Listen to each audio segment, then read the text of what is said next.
Hello guys, কেমন আছো তোমরা সবাই? আশা করি অনেক ভালো আছো।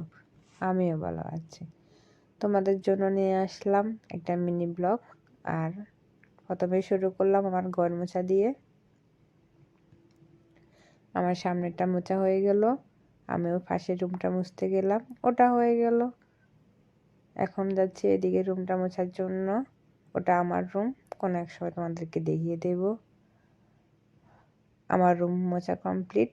এবার আমি পাখাগুলো দিয়ে দেব যাতে ঘরে তাড়াতাড়ি শুকিয়ে যায়। এই দেখো আমার ঘর মোছা শেষ।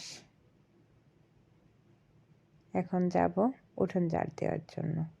আর আমি প্রতিদিন বিকালে আমাদের বাড়ির উঠোনটা ঝাড় দেওয়ার চেষ্টা করি, কারণ দেখতে অনেক সুন্দর লাগে, পরিষ্কার পরিচ্ছন্ন থাকতেও অনেক ভালো লাগে। আর বাড়ির পাশে অনেক গাছ থাকার কারণে প্রতিদিন উঠানের মধ্যে পাতা পড়ে, তাই বারবার ঝাড়ু দিতে হয়।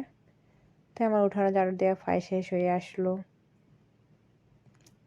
এবার সবগুলো নোংরা এক জায়গায় করে এগুলো এখান থেকে নিয়ে যাব, নিয়ে দূরে কোথাও রেখে দেব। ব্যাস, পরে আগুন লাগিয়ে দেব পাতার মধ্যে। আমার উঠোন ঝাড় দেওয়া শেষ হয়ে গেল। বাই, ভালো থেকো তোমরা।